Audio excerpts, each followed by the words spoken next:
billion-dollar unicorn company. They just find areas in the market where there's inefficiencies or where they can just do something even 3% better, and because of that, they get more of the market shares. So yeah, really what it comes down to is don't think that you need to build a billion-dollar unicorn company. Just understand that there's money literally all around you, and it doesn't need to be as sexy as you think it does. Oh yeah, I did a full review here, and I like the way their QR code is friends kind of of mine that are positioned. multi-billionaires, and some of them wake up at 10 a.m. and some of them wake up at 6 So whatever number you got, because I have friends of mine that whatever work number in you different get, time zones, so for down. them to wake up at 10 a.m. makes more sense. And I have friends that have physical offices and only work in one country, so they don't really need to think about time zones. So for them, it's nice to wake up at 6 a.m. Wake up, get a training session in, be in the office by 8 or 9. Get a training So just session in. understand this whole like 5 a.m., 4 a.m. 5 a.m., 4 You a.m. don't need to wake up early necessarily to be successful. You just need to wake up at a time that You makes have to the work, most wake sense up for you, early, and that can be different for different people. I personally wake up at 8 a.m. See? Back when I used to live in London, 5 years ago, I used to wake up at 5:30 in the morning.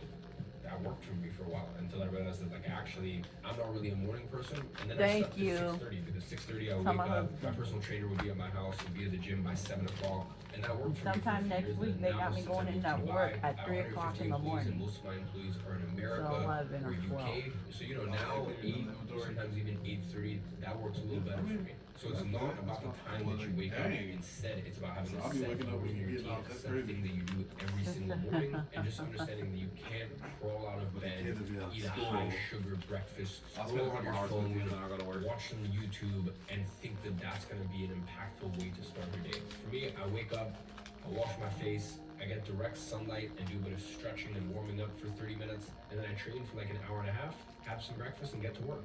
And that's my schedule here at my home. Sometimes when I'm traveling and I'm not trading as intensely, sometimes in my morning routine, we wake up, have a coffee, and get straight to work. It doesn't need to be anything super crazy or 17 different steps. And the next thing is the less you talk, the more they listen. There's a lot of people out here that spill too many secrets, that in negotiations are the first one to say the price. You should never ever be the first one to say the price when you're negotiating a deal. And just in general, get themselves in way too much trouble by talking too much. So just remember, the less you talk, the less mistakes you're gonna make in sort of high stress situations. And usually the less you talk, the more other people listen.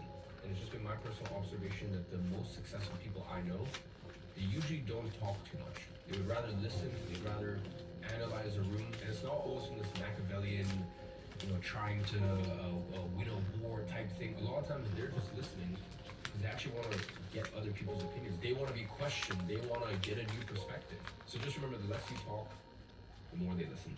The next thing is pick the right opportunity at the right time. And so many people have issues with this. And I feel like YouTube and social media is a very terrible place for this as well. Because one thing I see a lot is people say, don't do what someone says, do what they do. Or something along those lines. Do you realize how stupid that is? Because here's the thing. If let's say someone has been in an industry for 10 years and they're telling you, hey, if I was starting out, I would do this. Are you going to be stupid enough to think that you, starting from square one, can do what someone else is doing after 10 years in the industry? No, don't be silly. Everything in life is about doing things in the right order. It's not always about doing the right thing. It's about doing it in the right order.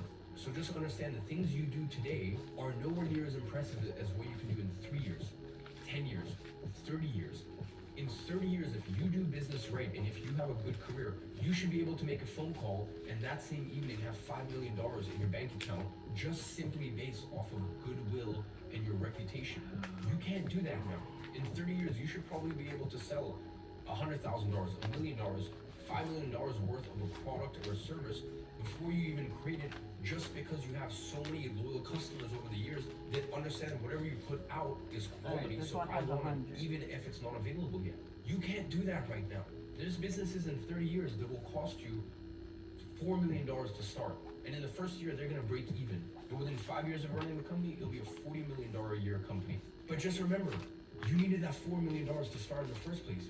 So you don't have that. So don't look at what someone else is doing. Let's say you're a real estate agent. Don't look at what a real estate agent is doing in their 15th year as being a real estate agent.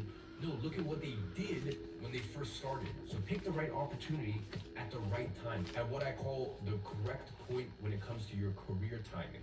The next thing is discipline over motivation. Listen, if you're gonna become successful, most of the time you're not gonna be motivated to do it. Motivation is kind of like runner's high when you're running. When you're running a marathon, you're only going to get runner's high for some of it. For a very small portion, you're going to get that feeling where you're running on clouds and you've got this intrinsic energy and all this stuff. That's a very small portion. When you lose that feeling of runner's high, what, you just give up on the marathon? No, you just need to have discipline, you need to lock in, and you need to do it whether you feel like it or not. And that's the way having a successful career is. Motivation is great. Sometimes you're going to get it, but it's fleeting. You need to rely on discipline instead.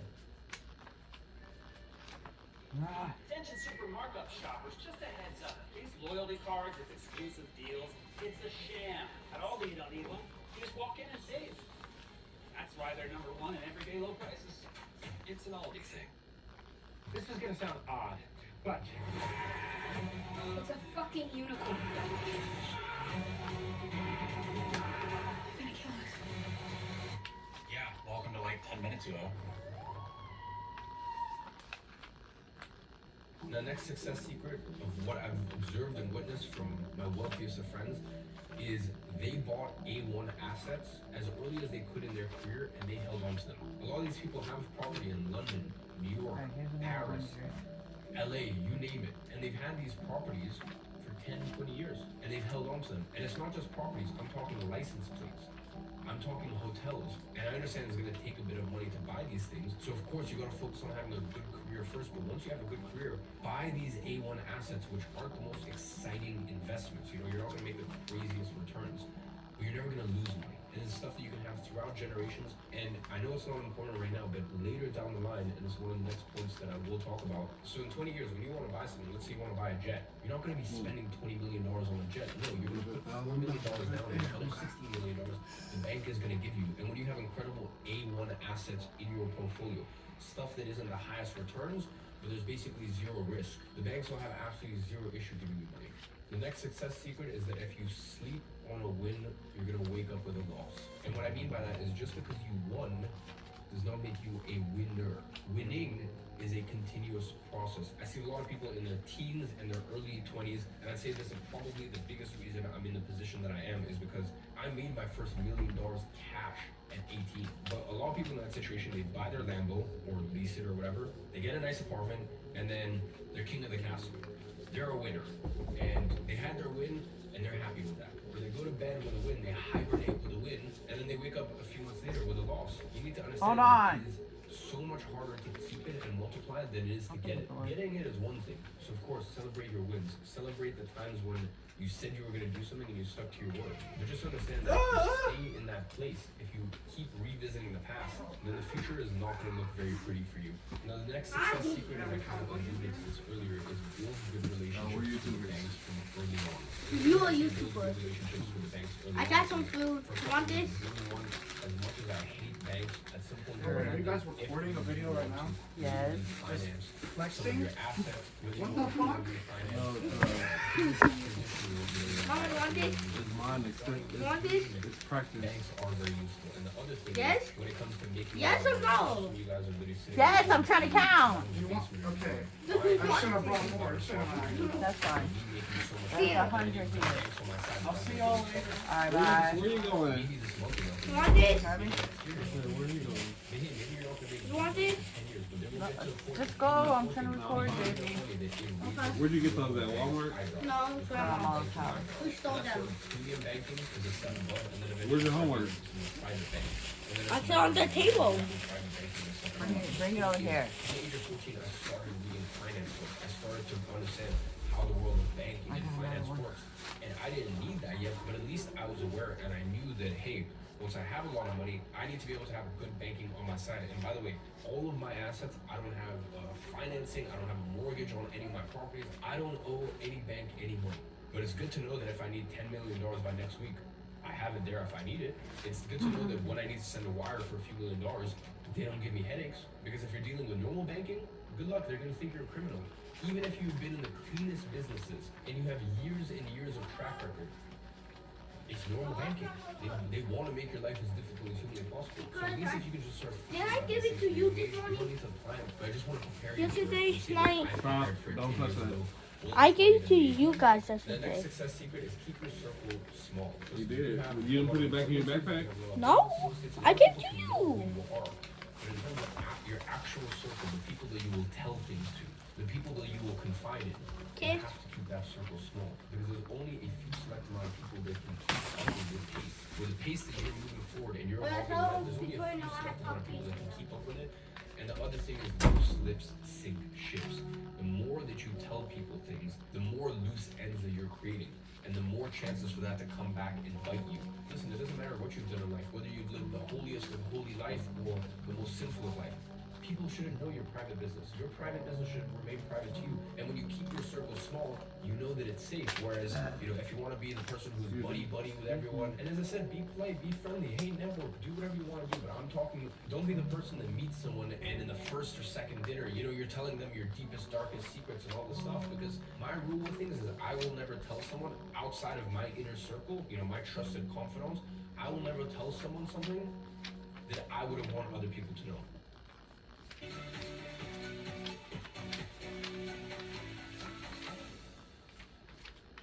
Uber Eats is delivering more deals so you can watch more basketball. Right now, get buy one, get one 6-piece chicken McNuggets from McDonald's to get food to watch basketball. And then more food to watch more basketball.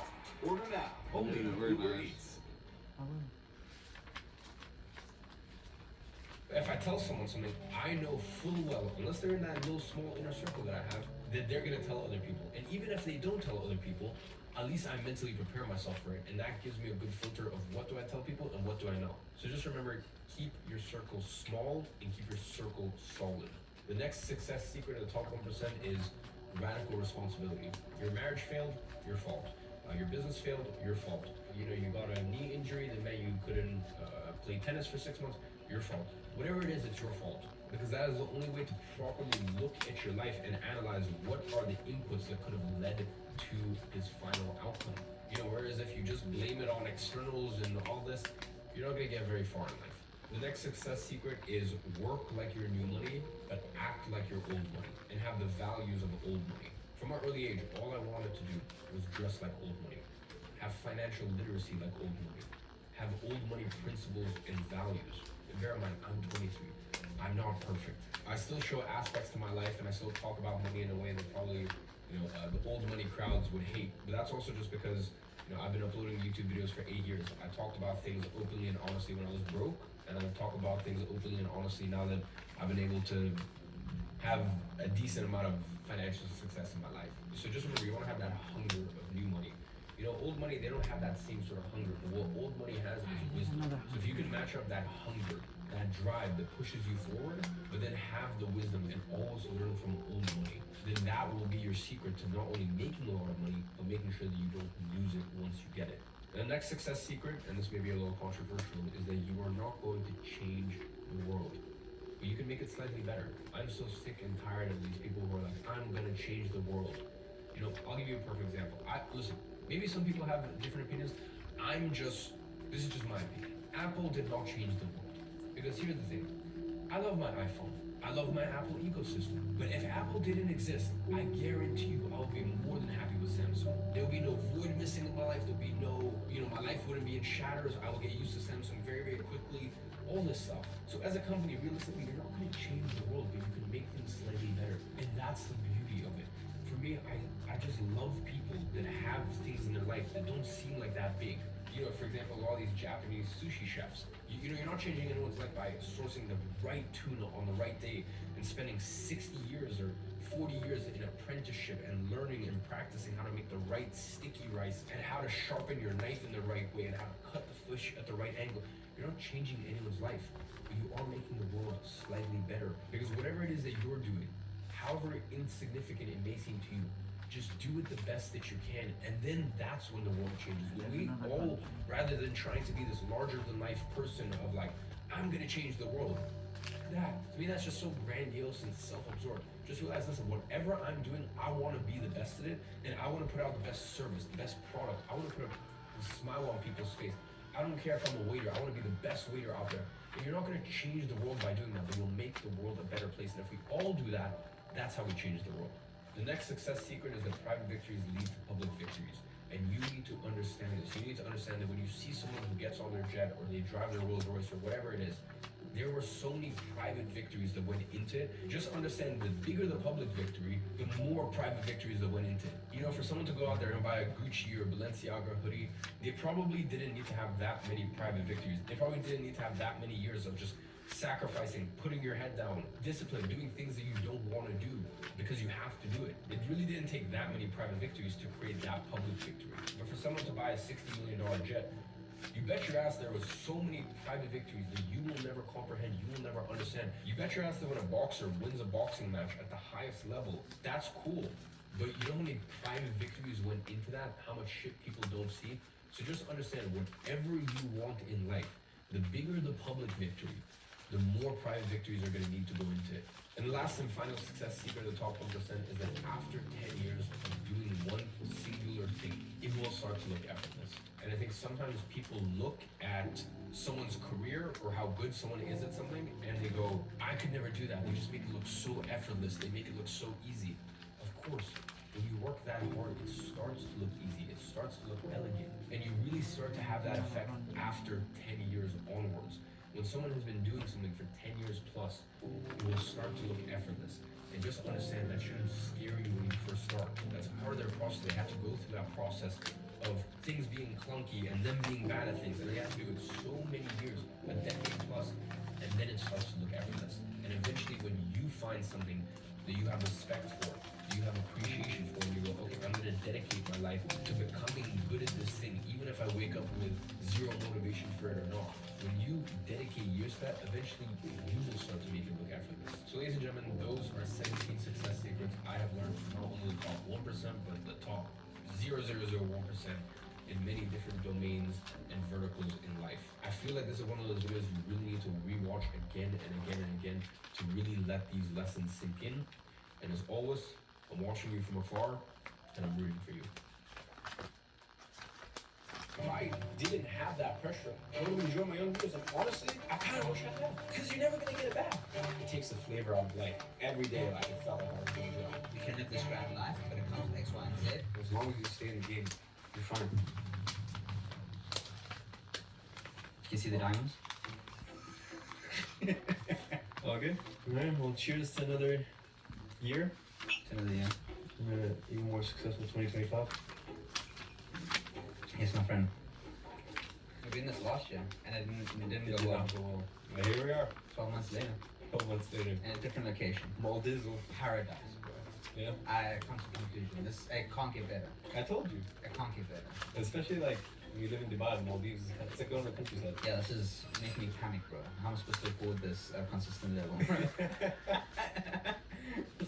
You're making me re-question my goals and dreams, bro. Because bro, 80 pounds for a burger. Yeah, but you are also the most expensive Like resort 100. in Maldives.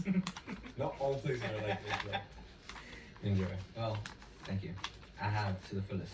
Literally walked down here, snorkel, saw turtle, saw reef sharks. Bro, this is literally my lawn. I told him to get the f off. To get the f off my lawn, bro. It is very inconsiderate. Very inconsiderate. But then I appreciated their beauty from afar. So you got some good footage on the GoPro, yeah?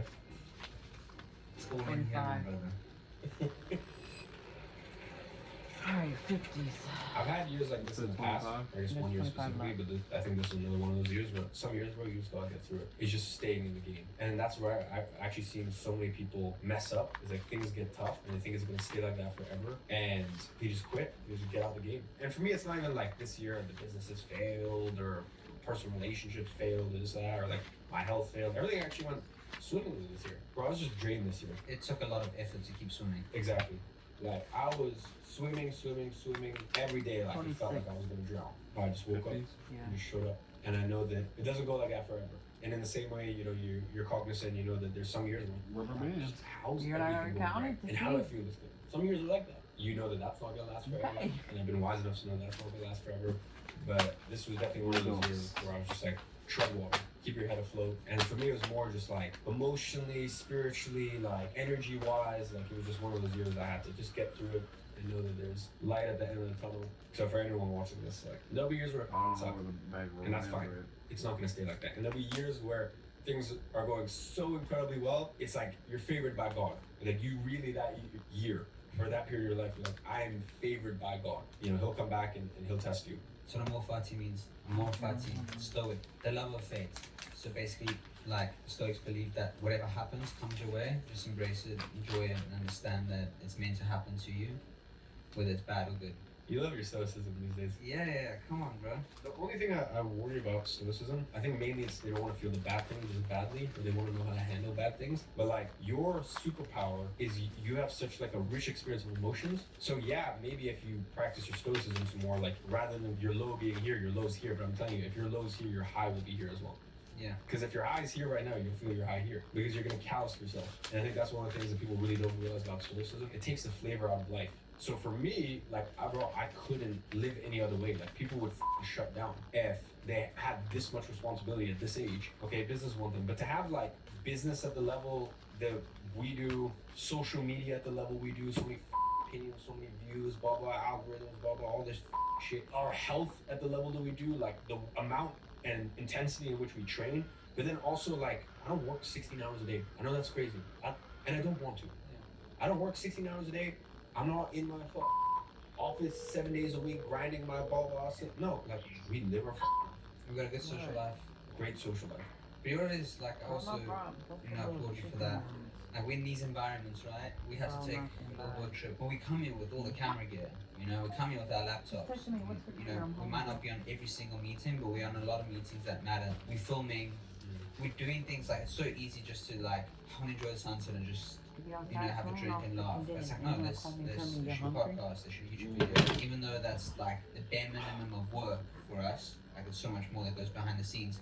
We're still doing it. We're staying consistent. You operate at such a high level, and you push us to operate at such a high level. And same with training, same with being social, same with everything, same with like working. We do it at such a high level, but even like taking time for yourself, like we do it consistently and well balanced. And I know you hate the word balanced, but it's our balance. We got our non-negotiables.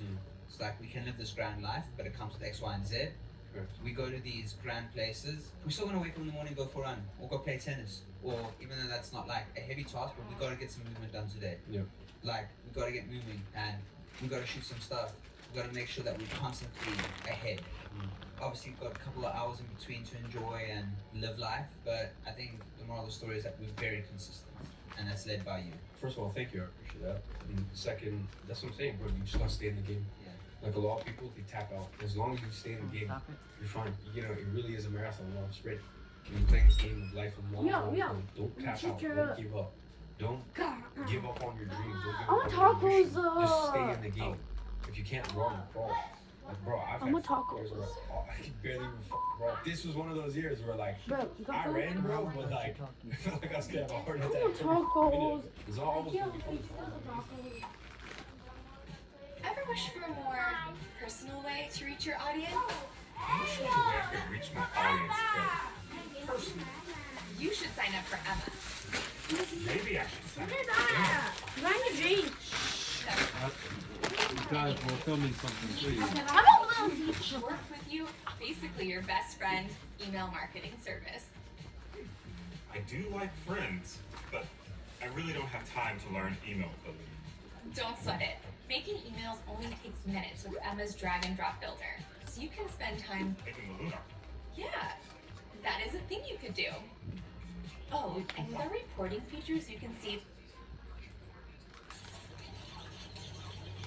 I could do an event, sell millions and millions and millions and millions and millions of bars on Hoovers. It doesn't matter what I sell. That is the power of a personal brand. And that's the thing that like I've sat on and I've been so grateful for this year is personal brand and like looking back at building a personal brand for 9 years and anyone watching this, I recommend start thinking about building a personal brand. I got so lucky, bro. I really don't know anyone else who recorded their life as they were struggling and on the come up. I don't know why I did it. Once again, it was probably because I had no friends. It's because I didn't have many people relate to me. Like, you know, now you've got like 9-year-olds who are like, I'm on monk mode. Yeah. And like, part of me is like, bro, you're 9, like, just live it. Like, also, by the way, if you're 9, like, just be 9, bro. Like, honestly, stop it. Like, I see these kids, they're like, I'm gonna make something of my life and move to Dubai. Like, Dubai's not the answer to everything. Like, I don't know where this things come from. Like, yeah, I'm gonna like hustle and move to Dubai. Like, you're 12, bro. Just chill out. Like, and the other thing is, like, I started building my businesses and stuff like that when I was 13. I mean, I got into self-development at 13. Started building my first business, that, you know, flipping Instagram accounts of 14 Star Entrepreneur Ventures there. That was because like I saw what was happening in my mom. If I didn't have that pressure, I probably would have just enjoyed my life. Like I would have enjoyed my own years. And honestly, I kind of wish I had, because you're never gonna get it back.